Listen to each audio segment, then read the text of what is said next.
Every single day, more than 100,000 tons of glass are produced around the world. From the screen in your hand to the windows in skyscrapers, glass is everywhere.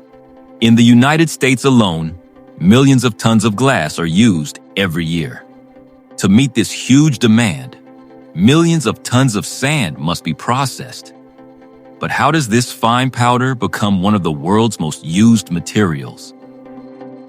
Today, on Chronicle Travels, we're following the incredible journey of glass. Although glass has been used for thousands of years, modern production is a completely different story. Today, massive industrial systems transform millions of tons of silica into the glass products we use every day. From buildings and vehicles to electronics, laboratories, hospitals, and countless industrial applications, glass has become one of the most important materials in modern society. Modern life would be almost impossible without it. But not all sand can become glass. The glass industry requires a special type of sand known as silica sand. This material contains extremely high concentrations of silicon dioxide, making it ideal for glass production. In many parts of the world, silica deposits are buried beneath layers of rock and soil. To reach them, mining companies use powerful drilling machines that bore deep holes into the ground. Once the drilling is complete, explosives are carefully placed inside the rock formations. Then comes the moment everyone waits for. A controlled blast sends shockwaves through the quarry, breaking apart massive sections of rock and exposing the valuable silica-rich material hidden inside. As the dust settles, enormous excavators move into action. These machines load thousands of tons of material into giant haul trucks, which transport the raw silica to processing facilities. However, the material leaving the mine is far from ready for glass production. It contains clay, organic matter, dust, and various impurities that must be removed. The purification process begins with washing. Large industrial systems use water to separate unwanted particles from the silica.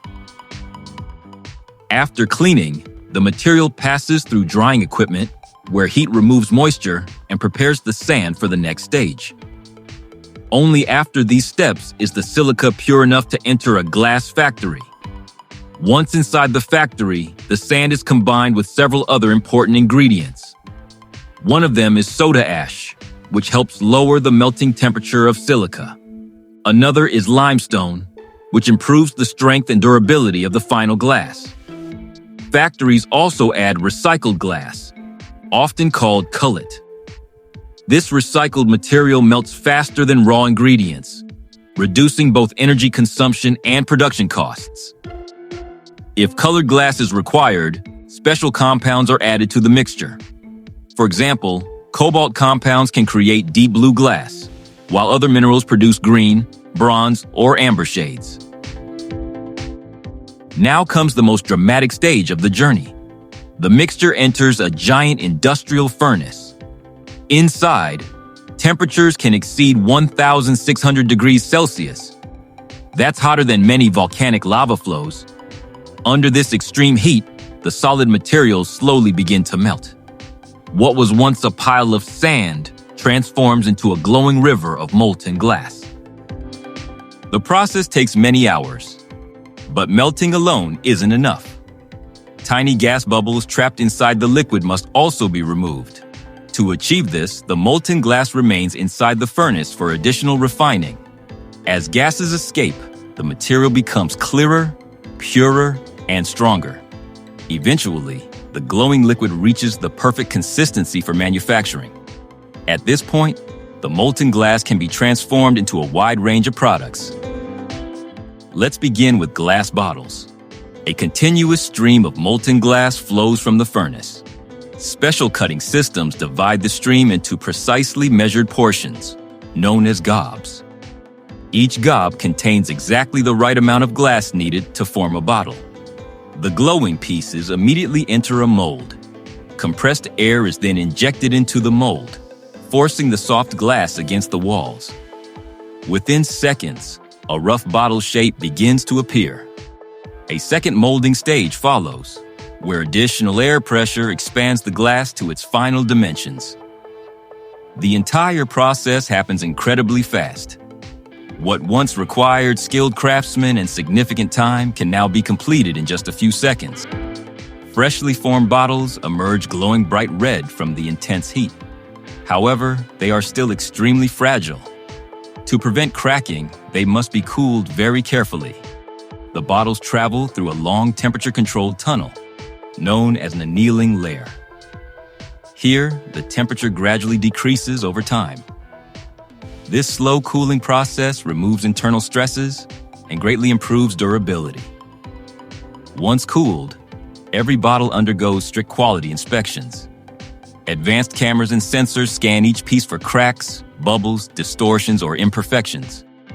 Any defective bottle is removed immediately and sent back for recycling. Only flawless products continue to packaging and distribution. But bottles represent only one part of the glass industry. What about the giant glass panels used in buildings and vehicles? For that, manufacturers rely on a revolutionary technology known as the float glass process. This innovation transformed the industry and made modern architecture possible. Instead of blowing molten glass into molds, factories pour it onto a bath of molten tin. The glass floats on top of the liquid metal. Because of gravity and surface tension, the molten glass naturally spreads into a perfectly flat sheet. The result is remarkably smooth glass with highly uniform thickness. As the sheet moves forward, it gradually cools while maintaining its shape. The glass then travels along an extensive conveyor system, where precision cutting equipment takes over. Some factories use diamond-tipped cutters. Others use advanced laser systems. Every cut must be accurate. Even the slightest error can affect the quality of the final product. After cutting, the sharp edges are polished and refined. This step improves both safety and appearance. The finished sheets then undergo detailed inspections before being stacked and prepared for shipment. Protective materials are placed between each panel to prevent scratches during transportation. Finally, the glass is loaded onto trucks and shipped around the world. Some panels will become the windows of skyscrapers. Others will be installed in automobiles. Some may eventually become solar panels, smartphone screens, laboratory equipment, or high-tech industrial systems. It's remarkable to think that every one of these products began as ordinary sand. From massive mines and powerful blasts, to furnaces hotter than lava and highly automated production lines, the journey of glass is one of the most impressive manufacturing processes on Earth. Without it, modern cities, transportation systems, communication devices, and countless technologies simply wouldn't exist. And that's how a simple grain of sand is transformed into one of the most important materials of the modern world. If you enjoyed this journey inside the glass industry, be sure to subscribe to Chronicle Travels for more fascinating stories of engineering, manufacturing, and industrial technology. Thanks for watching, and we'll see you in the next adventure.